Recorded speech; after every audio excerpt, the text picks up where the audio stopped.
mediat vetëm tani i shohim të polarizuara për fat të keq, para zgjedhjeve dhe në këtë periudhë e kemi atë më shumë garën e klikimeve, më shumë garën e propagandës se sa të shohim një informacion të saktë dhe të sigurt. Përshëndetje të dashur miqtë e mi dhe mirë se po takohemi përsëri këtu në studion tonë të bukur të Open Mic. Shpresoj shumë që t'jeni sa më mirë dhe uroj që t'jeni duke ja kaluar sa më bukur. Do të flasim sot mbi rëndësinë e informacionit të saktë. Do të flasim sot mbi rëndësinë e një gazetarie të shëndosh dhe mbi përgjegjësinë mediatike dhe kryesisht mbi etikën në media. E këtë temë patjetër që do ta trajtojmë me një profesioniste të kësaj fushë, e cila është një grua zonjë që ja kushtoi gjithë jetën e vet, mbase do të thoja gazetari së shëndosh, që njëkohësisht është kryetare e Këshillit për Etikë në Media, zonja Nora Kaliqi. Nora, mirë se na erdhe. Mirë se u gjeta, është kënaqësi të dëgjosh nga gjeneratat e reja fjalë të cilat janë të mira dhe të bëjnë që ta kthesh atë entuziazmin dhe motivin të vazhdosh me punë dhe përkushtim në këtë drejtim profesionist të cilin e kemi. Se herë pas here dëshpërohemi. Faleminderit shumë Nora, jam shumë e lumtur në të vërtetë që të kam sot në studio. Do doja kështu ta fillojmë bisedën paksa duke u kyçur direkt në aktuale. Do të thoja meqense jemi edhe në periudhë të fushatës zgjedhore, aktualisht do doja të pyes mbi rolin e medias në fushatat zgjedhore. Apo shndrohen më shpesh dhe më shpejt mediat më shumë në mjete propaganduese gjatë kësaj periudhe se sa në të vërtet burime të mirëfillta informacioni? Po, fatkeqësisht do doja të them dhe ti miratoj të gjitha ato që the, do të thënë mediat vetëm tani i shohim të polarizuara për fat të keq, para zgjedhjeve dhe në këtë periudhë e kemi atë më shumë garën e klikimeve, më shumë garën e propagandës se sa të shohim një informacion të saktë dhe të sigurt. Kjo e ka bërë edhe zhvillimi teknologjik, zhvillimi i cili po merr një hovë të madh dhe po e ndryshon edhe vetë mënyrën se si pranojnë informacionet nga qytetarët dhe ndoshta jo përshtatja me teknologjinë e re, edhe ne kemi me pas në disa segmente, po dominon në pjesën e mediave digjitale dhe në janë online mediat, ajo mënyra e informimit jo të saktë, jo të drejtë, të pa, do me thënë, të anshëm dhe shohim media të polarizuara të cilat ka një anë apo anën tjetër dhe shumë pak media të cilat janë profesioniste dhe raportojnë për të mirën e qytetarëve. Si mundot në të vërtet një qytetar, do me thënë kur e shikon një lajm, themi ta dalloj, a është një lajm propagandues apo është një lajm, do me thënë i mirëfillt, i shëndetshëm nga një burim i saktë? Po, të ndërlidhem pak me pyetjen e parë, derisa shohim media të cilat marrin në fakt të kompletuar dhe të gatshme një informacion komunikat për publikun nga partitë politike dhe si të tilla ta e publikojnë në faqen e tyre apo në rrjetet sociale, pa i dhënë kontekst gazetaresk apo pa qenë në vetën ngjarje, por duke marrë vetëm nga grupe të caktuara të cilat janë hapur në WhatsApp, në Viber apo dikun tjetër në Messenger, ku kemi vazhdimisht informacione nga të dyja, do me thënë nga më shumë palë, por flasim për opozitën edhe pozitën, tani kemi dy fronte në bllokun politik shqiptar dhe marrim informacione të tilla dhe ato selektohen në bazë të interesit të politikave apo bizneseve të caktuara të mediave e jo në interes të publikut. Mediat, pjesa digjitale apo mediat online, tani media tradicionale tash e kanë pak më të vështirë pasi që duhet të jetë gazetari në vend të ngjarje për të transmetuar një informacion, për të dhënë një kontekst edhe edhe kjo i merr pak më shumë kohë se sa një mediumi digital, i cili është në vend ngjarje dhe e publikon një informacion live. Por këtu bëhet selektimi. Selektimi e asaj se cilën parti më shumë e favorizon, cilën anë më shumë e favorizon dhe pa pas palën tjetër. Do të thënë ku nuk ekziston pala tjetër as pak në kritikat të caktuara dhe gazetarët i japin edhe një hovë më të madh vetë përmbajtjes të cilën duan e cila jo shërben më shumë partive politike, jo qytetarëve. Qytetarët me siguri se tani më janë pak më të edukuar mediatikisht të them, dhe shoh se kanë filluar veç më të dallojnë se cilat janë ato media të cilat shpërndajnë më shumë dezinformata, lajme të rreme dhe informata të gatshme të cilat janë të publikuara apo të fabrikuara, them burimin e kanë nga partitë politike. Qytetarët kanë filluar të ndajnë ato dhe e shoh se ka një vedije pak më të ngritur tek qytetarët, ku edhe kërkojnë informacione të caktuara se ku t'i paraqesin media të cilat janë të tilla, të cilat anojnë, të cilat shesin më shumë propagandë politike se sa vetë atë qëllimin që duhet të kenë gazetarët dhe mediumet. Por kjo është e rrezikshme tek një popullat e cila nuk është e edukuar mediatikisht dhe ndikon në formimin e opinionit të tyre. Por është thellësisht e polarizuar hapësira mediatike tek ne, tash para zgjedhjeve. Kjo ndodhet edhe për shkak të financimit të tyre, mbështetjes të cilën i jep shteti dhe mbajnë, do të thënë, aspekti financiar i tyre mvaret nga ato, por edhe ka shumë faktorë të tjerë të cilët janë të lidhur drejt për drejt me krijimin e opinionit të tyre. Ndërsa, cili është roli i Këshillit për Etik në media në këto raste, do të thënë në periudhë të fushatave zgjedhore, ku në fakt duhet ta pranojmë që presioni mbi media është mjaft i lartë? Këshilli për etik në media, thënë thjesht, në mënyrë më praktike të mundshme, pasi që flasim vazhdimisht për mënyrën teorike se vetë rregullime e të tjera, që t'jemi sa më thjesht për qytetarët, vetë rregullimi është proces, një urë lidhse e besimit për të krijuar një besim mes mediave dhe qytetarëve, për të ngritur integritetin dhe autoritetin e gazetarëve profesionist, për të kthyer besimin në media, pasi që edhe besimi në media është humbur. Dhe me këtë humbet vazhdimisht. Ne kemi një interes shumë të vogël të rinjve të cilët duan të kyçen në gazetari. Pse ndodh kjo, Nora? Pse Për shkak të arsyeve të ndryshme, duke filluar nga pagat e vogla, nga mbështetja nga presionet e vazhdueshme, nga kushtet të cilat ja imponojnë gazetarit të futet në një vetë cenzur dhe të mos mundet të depërtojë jashtë kufive të cilat jo i ka krijuar natyra, por i krijojnë njerëzit që të mundet të jenë. Ndoshta ata hynë në një proces veç më që e ka krijuar dikush tjetër dhe mësohen në një ambient të tillë dhe nuk shohin mundësi shumë për të dalë, për ta ndërtuar veten, për të ndërtuar profesionalisht, por gazetarinë e shohin vetëm si një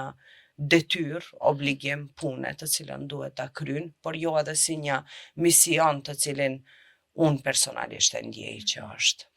Si mundet një qytetar të raportojë një shkelje etike në media, domethënë të drejtohet mbasi te Këshilli për Etik në media dhe më pas çfarë ndodh me po të njëjtën ankesë, cilat janë ato procedurat vijuese? Dua pak edhe kur e përmendem punën e mediave se sa është e vështirë të reagosh në media dhe sa është e vështirë të jesh si trup vetë rregullues apo si këshilli etik i mediave, pasi që ne jemi një pikë, një target edhe nga partitë politike, edhe nga mediat, edhe nga gazetarët e të tjera, pasi që nëse kritikon dikën, vazhdimisht je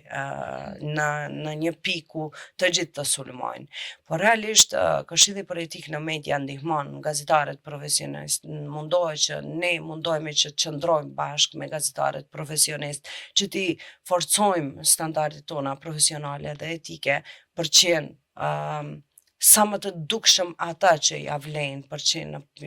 në sferën mediatike, e jo ata që si ja vlejnë realisht. Dhe në këtë drejtim, ne funksionojmë, do të thënë, me zyrën ekzekutive, këshilli drejtues, ku kryetare të cilit jam unë, i cili merr vendime të caktuara në lidhje me funksionimin e gjithë organizatës. Kemi zyrën ekzekutive, por edhe kemi komisionin e ankesave. Komisioni i ankesave është i përbërë nga 7 profesionistë, ekspertë të fushës, nga sfera të ndryshme, por kryesisht të cilët merren me gazetari dhe janë general ligjëratave më të vjetra, të cilët kanë përvojë më të gjatë dhe janë gazetarë profesionist. Qytetarët kanë mundësi që të dërgojnë ankesa në webfaqen tonë, ku e kemi SEM MK, dhe ka një buton ku mund të shtypin atje paraqitja e ankesave. Është në 3 gjuhë, do të thënë në gjuhën maqedonase, shqip dhe në maqedonisht, dhe duhet që të japin informacione të caktuara, të mbajnë linkun e informacionit, të mbajnë përmbajtjen, pavarësisht të dinë se cilat nenët të kodit etik janë shkelur, apo të një përmbajtje të caktuar për të cilën ata mendojnë se është shkelur kodi etik dhe profesioni gazetaresk, dhe më pas të dërgojnë. Është shumë e lehtë, është mënyrë e lehtë, pasi që është një projekt të cilin e kemi realizuar me OSB-n, dhe jemi munduar që të thjeshtëzohet ajo procedurë, mirë po, edhe në vazhdim, nëse kanë vështirësi gjatë paraqitjes së ankesave, qytetarët patjetër se duhet mundet lirisht të na kontaktojnë, cilin do nga ne, do të thënë edhe mua personalisht mund të më gjejnë shumë lehtë, por edhe në info.sem.mk, ku mund të dërgojnë email me informacione, ne do t'ju kthejmë informacionet e caktuara, do t'ju ndihmojmë që ta zbërthejnë, mos ju duket e komplikuar, ndoshta ajo pjesa të zbërthejnë se cili nen është shtyr nga kodi e të tjera, dhe do jemi në shërbim të tyre për që sa të mundemi të ndihmojmë. Nora, pasi i shihni ose i shqyrtoni ankesat dhe vërtetoni që në të vërtet ka një shkelje etike në media, cilat janë ato masa që merren, domethënë, pas atij momenti, dhe në të vërtet a janë efikase ato? Po, janë efikase. Edhe pse shumë nga mediat të cilët janë shkelësit më të mëdhenj të etikës dhe profesionalizmit, gazetaresk mundohen që ta etiketojnë Këshillin Etik për Media se nuk është ndonjë organizatë kredibile. Ne jemi organizatë kredibile, pjesë e Aleancës së Këshillave të Evropës, me përkrahje të gjitha organizatave dhe ambasadave në vend, organizatave të huaja, të cilat janë të fuqishme, dhe në këtë drejtim vendimet tona ndoshta nuk merren nuk duan t'i marrin seriozisht, pasi që duan ta ulin kredibilitetin e vet të organizatës. Mirë po, Këshilli Etik për Media me vendimet e tij lënë një njoll të zezë tek mediumi i caktuar, i cili ka bërë shkelje etike dhe profesionale në raportimin e tij. Vendimet ndoshta nuk janë të them në aspekt ligjor, nuk mund të ngritet, do ta shpjegoj edhe pjesën që mund të ngritet pa di, por qëllimi i Këshillit nuk është që në bazë të vendimeve të cilat i sill Komisioni i Ankesave të drejtohen menjëherë gjykatave, qytetarët apo partitë politike, apo të keq përdoren, se ka pas edhe keq përdorime, por vendimet e Këshillit Etik për Media janë një vendim etik dhe moral, i cili duhet të publikohet nga vetë mediumi i caktuar, që nëse ka bërë ndonjë shkelje e cila nuk ka qenë e qëllimshme, ka qenë e rastësishme, ka qenë një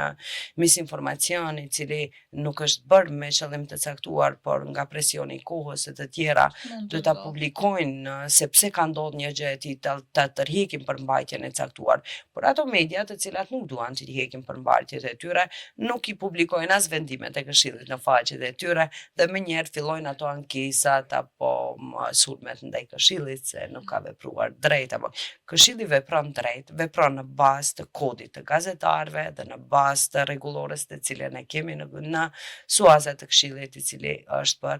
raportimin e drejtë në hapësirën online të mediave. Nora, duke folur kështu në total ose në përgjithësi, mund na tregosh se si e shihni gjendjen e etikës në media, në gjithë mediat tona sot? Para disa ditëve kishim një konferencë të përbashkët me të gjitha këshillat e Evropës dhe më gjerë, të cilat janë pjesë e aleancës që e përmenda. Rëndësia e etikës dhe mbajtjes së etikës dhe në këtë drejtim duhet të luftojnë të gjithë gazetarët. Nuk është se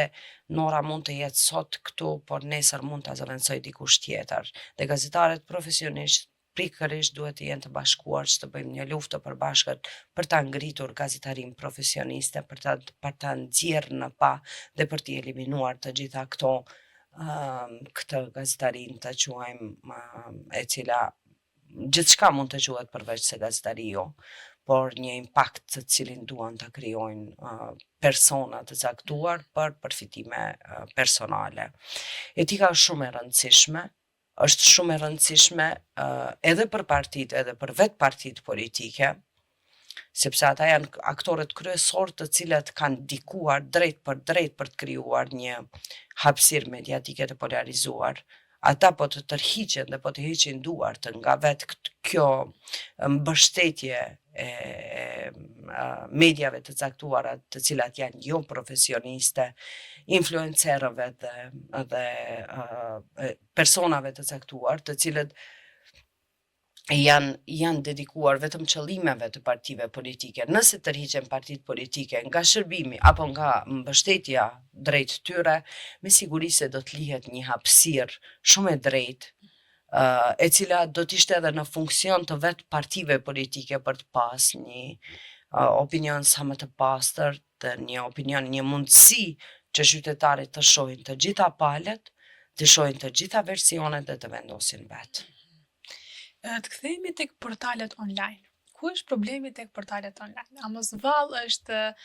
gara për shikueshmëri, një arsye kyçe apo një fakt që ndikon që shpesh herë të bëhen shkelje të ndryshme të shumta etike në media? Po, patjetër. Mediat online kryesisht nuk dua të etiketoj të gjitha, pasi që kemi media online të cilat janë mjaft profesioniste dhe ka një kuadër mjaft profesionist dhe mundohen që të nxjerrin në pa gjëra të cilat i shërbejnë qytetarëve. Por kjo është një garë, siç e shohim me mediave online, më shumë për klikime se sa vetë për të dhënë një informacion të caktuar, dhe qytetarët lehtë mund të dallojnë edhe informacionin i cili mban një titull senzacional dhe nuk ka përmbajtje as pak. Një informacion i cili jep më shumë peshë titullit dhe gjithë informacioni mund të shkruhet në titull. Për shembull, janë vrarë në Çajër, ku e kemi tash pjesën pak më të ndihshme, ku po ndodh një fushat pak më e ashpër në këtë pjesë. Janë vrarë 4 persona dhe qytetari e hap atë lajm, mirë po në përmbajtje nuk ka asgjë. Sa mund të jenë vrarë duke ecë në rrugë, mund ta ketë vrarë kamën apo diçka tjetër. Edhe kjo është mënyra me të cilën manipulojnë me opinionin publik. Kjo është e tmerrshme, pasi që kur shohim një informacion të tillë, edhe qytetarët kanë filluar veç më t'i dallojnë siç thash, mirë po ishte në një periudhë të caktuar, ndoshta para një vit e gjysmë, derisa nuk morën hovë të gjitha organizatat që janë profesioniste, gazetariste të punojnë në edukimin mediatik sa më shumë, që të ngritet vetdia e qytetarëve për mos i klikuar ato lajme të cilat janë më shumë sensacion se sa informacion. Dhe prej këtyre informacioneve bin më shumë gjeneratat më të moshuara, të cilat ende nuk kanë ndonjë edukim pak më të zhvilluar në pjesën e rrjeteve sociale apo në hapësirën digjitale. Por e kemi edhe ekstremin tjetër të rinisë, e cila merr informacionet nga pjesa digjitale, më shumë nga rrjetet sociale. Është e rrezikshme kjo nga. Po 40% në bazë të asaj flas në aspekt global, dhe këto informacione janë nga vetë konferencat të cilat kishim mundësi t'i shohim. 40% e të rinjeve veç më informohen nga TikToku. Dhe nevoja për t'u adaptuar edhe ne si gazetar apo media tradicionale apo cilat do që t'jenë, është imediate që të reagojmë dhe të updatehemi me gjitha trendet e reja, për shkak se këtu kemi inteligjencën artificiale, kemi mënyra të ndryshme të cilat nuk mund t'ja na shkalojmë asesi. por duhet ti fusim në mënyrën se si do t'i shërbenin gazetarisë, se si do t'na shërbenin neve, për qenë sa më afër publikut i cili është i ri. Për shembull, ta marr servisin publik, i cili duhet patjetër që të fillojë veç më të fokusohet në webfaqet e tyre, në rrjetet sociale dhe në këtë mënyrë të jetë sa më afër rinisë, sa më afër qytetarëve të rinj, me qëllim që mos të dominojnë edhe mediat të cilat janë jo profesionale dhe të bëhemi konkurrent në atë drejtim që edhe qytetarët të kenë mundësi të shohin pak më shumë e jo vetëm ata të cilët kanë mundësi që apo aftësi që të veprojnë apo të ndikojnë në opinionin e tyre nëpërmjet rrjeteve sociale. Nora, çfarë përgjegjësie kanë gazetarët që në fakt në ditët e sotshme është bërë shumë e shpesh që shpesh herë postojnë lajme të ndryshme ose të shumta edhe në rrjetet e tyre personale. Çfarë përgjegjësie kanë ato në këtë aspekt? Kur përmend në mediat online, e mira një hap përpara është edhe ligji i cili u soll për mediat online që të jenë pjesë e ligjit dhe të trajtohen si të tilla që të mundet të veprohet në bazë ligjore edhe kundër një mediumi i cili është online. Tani e kemi trupin koordinues në kuadër të Agjencisë për Shërbime Mediatike Audio dhe Audiovizuele, ku bëjmë pjesë organizata e snafe gazetareske dhe nga një përfaqësues i organizatave dhe aty dërgohen ankesa të caktuara të cilat mund t'i shohim në hapësirën online. Dhe këtu përfshihen edhe rrjetet sociale të gazetarëve, ata që krijojnë opinion publik, influencuesve, analistëve, dhe të gjitha atyre të cilët mund të krijojnë apo mund të ndikojnë në krijimin e opinionit publik. Padyshim edhe aktorët politike dhe partitë politike dhe gjithë duhet të përfshihen në këtë drejtim. E kemi bërë është mënyra se si mund ata të bënë pjesë e trupit koordinues, mund të dërgojnë ankesat e tyre, duke filluar nga qytetarët, organizatat e të tjerë, por gjithashtu edhe është një propozim, rekomandimet e agjencisë, të cilat janë hynë në fuqi që nga viti i ardhshëm, ku do të përfshihen edhe influencuesit, ata të cilët kanë mbi 30.000 ndjekës, vetëm më do duhet që të regjistrohen në agjenci, sikur janë medium, edhe të paguajnë tatime të caktuara për reklamat të cilat i bëjnë për bizneset të caktuara, po në anën tjetër me këtë edhe do duhet të kërkohet llogari edhe për përmbajtjet e tyre të cilat janë në sferën e gazetarisë. Edhe pse është pak e komplikuar, për shkak se nuk mund të rregullohet, se një influencues nuk është gazetar, mirë po ka influencues të cilët kanë përmbajtje gazetareske dhe duhet vendoset një farë muri, i cili është duke u diskutuar në kuadër të ekspertëve, në rrjete të caktuara, në tryeza ku kemi diskutuar shumë gjatë një viti për shkak se jemi duke e përpiluar edhe kodin e ri etik të gazetarëve, ku do të futen edhe trendet e reja, temi se si të përdoret inteligjenca artificiale dhe si të veprohet kundër influencuesve. Nora, a lidhet cilësia e demokracisë me cilësinë e informimit që kemi? Patjetër që po. Shtylla e demokracisë është informimi i drejtë dhe i saktë.